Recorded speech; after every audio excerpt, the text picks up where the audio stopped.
I have Micah VanderHill here with me, an outpatient physical therapist with Holland Hospital, and we've been discussing long COVID. I understand that Holland Hospital offers some programs for patients who are experiencing some long COVID symptoms. Can you just talk about what your role is in these programs? Yeah, so as a physical therapist, I'm typically going to be the first person that you see when your doctor has written you a prescription for the COVID program. So on your first visit, what we're going to do is we're going to really try and pin down what your COVID symptoms are. We're going to do some vitals assessments to see how you respond to exercise, and then we're going to make a plan that's tailored to you and basically on what your goals are, what sort of activities or things you want to be able to do as you're recovering. What are some of the symptoms that you're seeing? Yeah, so from the physical activity standpoint, there's really four big ones. The first one is fatigue, and that's the vast majority of patients are going to have fatigue with this. The other ones are shortness of breath, especially with activity, or sometimes even just a little bit all the time. They're going to have sometimes chest pain with activity and also sometimes a persistent cough. We also see other symptoms that aren't as common, but things like dizziness, headaches, muscle aches, joint aches are also very, very often in there. And what we see is not necessarily very consistent presentation. So some people may have all the symptoms, some people may have one or two of the symptoms.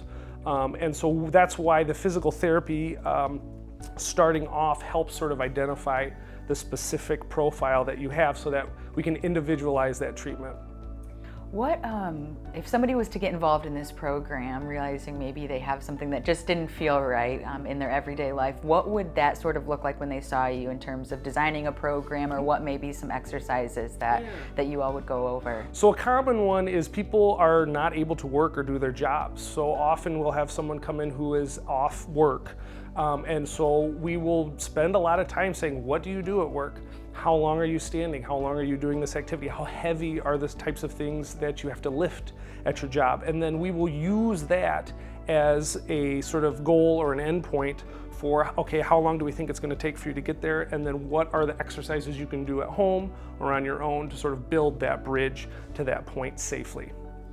Just talk about the importance of seeking help. I know sometimes it's easy just to sit at home or feel like you have to power through something like this. Just if you can just touch on the importance that there is help out there and that it is important to ask for that help. Yeah, and it's not just working with one person, we've got a whole team. So this is a team that's assembled and spent a lot of time looking at what does recovery from COVID look like in terms of how quickly can you get there and how safely can you get there. So that's why it's really important to reach out. If you are not able to do your exercises that you were doing before COVID, if you're not able to work normally, if you're not able to move like you were before your illness, and it's been at least 1 or 2 months, talk to your doctor and have them write you a prescription, because that's what we do. We're really just looking at, hey, how do we get you back to how you were doing before?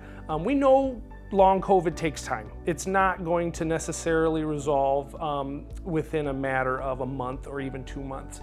What we tend to do is we tend to see you for however long the first sort of most intense period lasts. So if you need to be on oxygen, if you need to have monitoring for safety during exercise, we will spend that time and get you through those harder phases, and then we'll continue to check in with you for several months down the road. So you have a team that's not just working with you for a short burst of time, you've got somebody who's checking in with you for an even longer period to make sure that you're back to what you need to be doing. Can you just talk about the importance of seeking that help? There could be maybe negative repercussions long-term if you do not receive the help that you need. Yeah, so you really want to seek help because the types of deconditioning that we're seeing with this viral illness are profound. So you could potentially be looking at changing the way you move and are active for a very long time if you kind of go on it on your own. Again, we're checking to make sure things are safe. We're checking to make sure your whole team is checking on different symptoms that you have that might be outside of the normal constellation of COVID long hauler symptoms. So don't go it alone. Talk to your doctor and we can get you in and get you working with the team. Thank you, Micah. Yeah.